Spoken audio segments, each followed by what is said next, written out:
Rabu kemarin menjadi batas akhir pendaftaran penyelenggara sistem elektronik PSE lingkup privat di Kementerian Komunikasi dan Informatika. Pemerintah mewajibkan Google dan media sosial populer seperti Facebook, WhatsApp, Instagram hingga Twitter untuk mendaftar ke Kominfo. Mengapa ini perlu?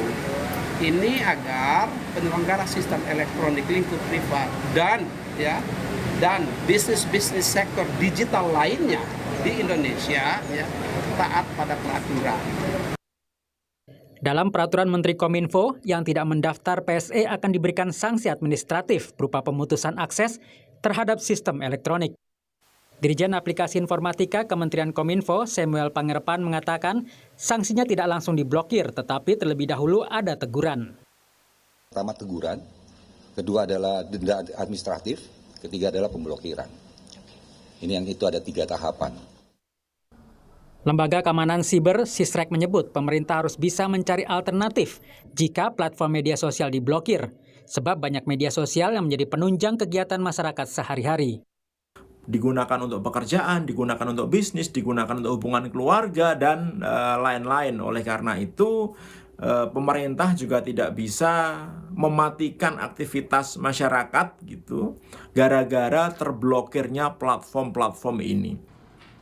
Sejumlah PSE telah mendaftar seperti WhatsApp, Facebook, Instagram, dan Twitter. Beberapa platform lokal juga telah mendaftar, misalnya Bukalapak, Tokopedia, dan Traveloka. Sementara Google hingga kemarin belum terdaftar ke Kominfo. Tim Liputan Kompas TV. Saudara, batas waktu pendaftaran penyelenggara sistem elektronik atau PSE sudah berakhir. Hingga kemarin nama Google belum terlihat di data Kementerian Komunikasi dan Informatika. Mengapa platform digital harus mendaftar? Dan apa dampaknya jika masih belum mendaftar? Kita akan bahas bersama dengan Dirjen Aplikasi Informatika Kementerian Kominfo, Samuel Pangerepan. Selamat malam Pak Samuel. Selamat malam. Baik, kita juga akan sapa Kepala Divisi Kebebasan Berekspresi Safenet, Nenden Sarung. Selamat malam. Saya ke Pak Samuel dulu. Pak Samuel, jadi sudah berapa platform digital yang mendaftar betul sampai sekarang Google masih belum juga mendaftar? Kita baru dapat kabar sudah mendaftar Google. Ada 4 tambahan yang didaftarkan, yaitu YouTube, terus ada search engine-nya, ada Play Store-nya, ada juga Maps, Google Maps, bersama dengan Google Cloud dan Google Ads. Oke. Jadi ada dari yang masih ada, dari 100 big traffic itu yang belum mendaftar itu PayPal, Amazon.com, Alibaba.com, Yahoo, Bing, Steam, Dota, Epic Games, Battle Game, Origin, dan Counter-Strike. Oke, Pak Samuel, ini kemudian jadi pertanyaan masyarakat yang awam juga yang kemudian ikut menonton. Kenapa sih platform digital ini harus mendaftar dan apa dampaknya kalau mereka masih belum juga mendaftar? Gini, kita itu kalau kita lihat sama ruang digital itu mencoba memimik ruang fisik. Setiap aktivitas di ruang fisik itu pun harus terdaftar.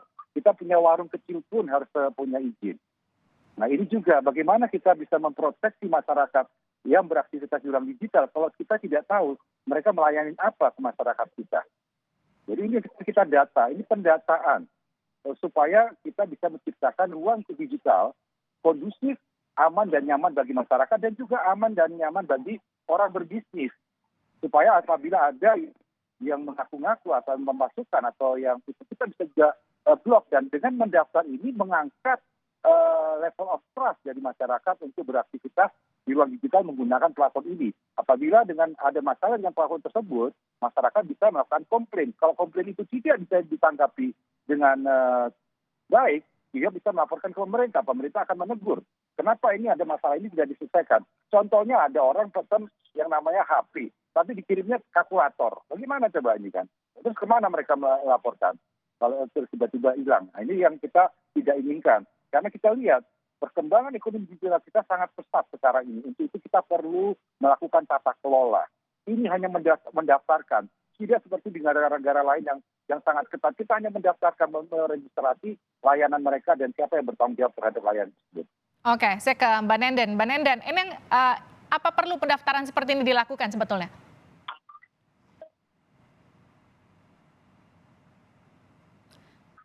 Mbak Nenden, Anda mendengar suara saya? Oke, saya kembali lagi ke Pak Samuel. Pak Samuel, ini kan artinya kalau hari ini sudah jatuh tempo, artinya sudah di batas akhir pendaftaran. Baik, apakah kemudian sudah ada platform digital yang kemudian dikenakan sanksi, Pak Samuel? Ada yang tadi saya sebutkan, jadi kita ada sekitar 10 atau 11-an itu sudah akan kita kirim surat untuk memberikan peringatan tegas untuk mereka segera kita berikan waktu 5 hari kerja untuk segera menyelesaikan. Kalau tidak ya namanya proses pemblokiran itu berjalan. Kami kan pemblokiran itu lewat mesin ya, jadi kita langsung jalankan prosesnya. Baik, Mungkin ada juga berapa mereka tidak platform tertarik. digital yang belum mendaftar, Pak Samuel? Dari 100 besar itu ada yang tadi saya sebutkan ya, jadi ada PayPal, ada Opera, ada LinkedIn, ada LinkedIn, ada gamenya contohnya ada Steam, ada Dota, ada Epic Games, Battle.net, Original. Tapi rata-rata yang besar-besar sudah mendaftar, termasuk Google, Facebook, dan teman-temannya, dan Zoom juga sudah mendaftar, banyak sekali yang sudah mendaftar, termasuk Telegram juga mendaftar. Artinya apa? Mereka juga inginkan ini sebuah tata kelola yang baik, supaya nanti ke depannya ekonomi digital kita makin berkembang. Oke, artinya tidak langsung diblokir, tapi kemudian diberikan teguran terlebih dahulu ya, Pak Samuel ya? Ya, kita kasih waktu ini karena kita mungkin ada masalah, kita kasih surat, dan ini surat ini sudah dikirimkan per malam ini untuk mereka tindak lanjutin. Tapi kalau mereka tetap tidak mau ya terpaksa ya kita harus blokir. Mungkin mereka tidak melihat Indonesia sebagai potensial market mereka dan mereka tidak mau jadi bagian dalam pembangunan digital di Indonesia. Oke, saya ke Mbak Nenden lagi. Mbak Nenden sudah terhubung? Malam. Oke, malam. Jadi seberapa penting sebetulnya pendaftaran ini bagi menjaga para pengguna, katakanlah industri digital kita? Oke, tentunya kalau dari SafeNet sendiri melihat memang meregulasi platform digital itu memang penting gitu ya. Kami tidak menentang dalam proses meregulasi platform digital. Tentu kita pengen juga punya tata kelola yang baik gitu. Tapi kan yang kami soroti selama ini adalah bagaimana konten dari peraturan Menteri Kominfo 5 tahun 2020 itu. Ketika kemudian PSE wajib daftar gitu ya. Kemudian ketika dia harus daftar kan berarti dia harus tunduk terhadap peraturan menteri tersebut gitu ya. Sedangkan kalau kita lihat ketika kemudian PSE harus tunduk dan mengikuti gitu ya regulasi-regulasi yang kami nilai itu berpotensi melanggar hak asasi manusia, berarti secara tidak langsung PSE jadi harus ikut pada menentang kebijakan yang sudah mereka miliki secara global seperti itu, hanya untuk mengikuti aturan dari Indonesia. Tapi bukankah kebetulan kalau kita bicara soal perlindungan, upaya perlindungan yang dilakukan pemerintah terhadap masyarakat, yang bukankah ini sebetulnya hal yang positif? Ya, betul. Tentu objektif atau niat untuk memberikan perlindungan kepada masyarakat kami apresiasi gitu ya. Tapi kalau kita lihat bagaimana misalnya teknis perlindungannya gitu ya.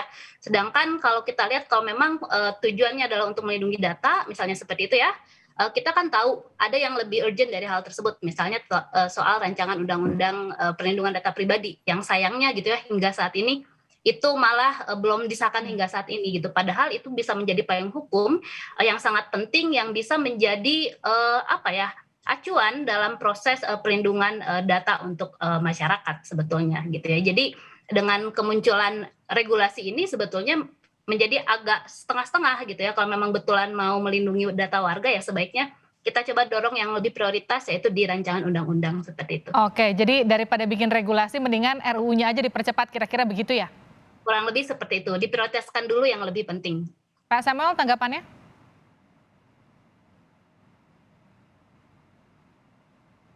Pak Samuel? Halo, sorry. Iya, siap. Tanggapannya Pak Samuel, silakan.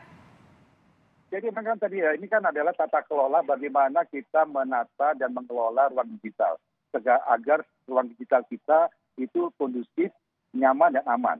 Nah, terkait perlindungan data pribadi itu akan adalah tahap berikutnya. Setelah itu terdata semua, siapapun yang mengelola data pribadi orang Indonesia atau data pribadi yang ada di Indonesia itu harus akan comply dan kita akan menyelesaikan masalah perlindungan data pribadi ini. insya Allah ya nanti bulan Agustus nanti ada pembukaan sidang berikutnya, kita akan selesaikan dengan DPR. Ini ada sudah bagian daripada proses-proses yang kita lakukan untuk menjaga ruang digital itu. Oke, Mbak Nenden. Ya, sepakat gitu ya, bahwa rancangan undang-undang perlindungan data pribadi itu memang akan menjadi hal yang payung hukum yang sangat baik dalam perlindungan data. Tapi kan kalau kita lihat misalnya kalau kita kaitkan dengan peraturan sekarang gitu ya, ketika misalnya platform digital kemudian harus melindungi data pribadi, tapi kita tidak punya regulasi yang menjadi aturannya gitu ya, ataupun yang menjadi prosedurnya seperti itu, jadinya kan agak lepas gitu ya. Sedangkan yang di Permenkominfo ini kalau kita lihat bagaimana misalnya prosedur permintaan data dari pemerintah, kemudian ya bagaimana kewenangan atau kewajiban kewajiban platform digital untuk memberikan data untuk kepentingan misalnya penegakan hukum ataupun pemantauan, itu kan tidak diregulasi dengan sangat detail gitu, yang seharusnya itu bisa misalnya merujuk kepada undang-undang perlindungan data pribadi seharusnya. Tapi kan sayangnya karena perlindungan data undang-undangnya belum ada, sehingga aturan tersebut menjadi lepas gitu, tidak ada cantolannya kemana gitu. Dan kalau kita lihat juga dengan longgarnya mekanisme yang muncul di peraturan Menteri Kominfo ini, yang kemudian kita nilai ini berpotensi menjadi bisa dibilang rawan untuk di abuse seperti itu ya, karena kita bisa melihat bagaimana misalnya di peraturan lain yang memang longgar dan itu sangat mungkin sekali disalahgunakan dan bisa melanggar hak pengguna seperti itu. Oke, baik. Tapi intinya niatan untuk melindungi data para pengguna platform digital di Indonesia ini patut diapresiasi, tapi kita juga tunggu upaya percepatan bagaimana RUU-nya juga nanti juga akan dipercepat juga. Terima kasih telah bergabung bersama kami Pak Samuel, terima kasih juga Mbak Nenden telah bergabung di Sapa Indonesia Malam.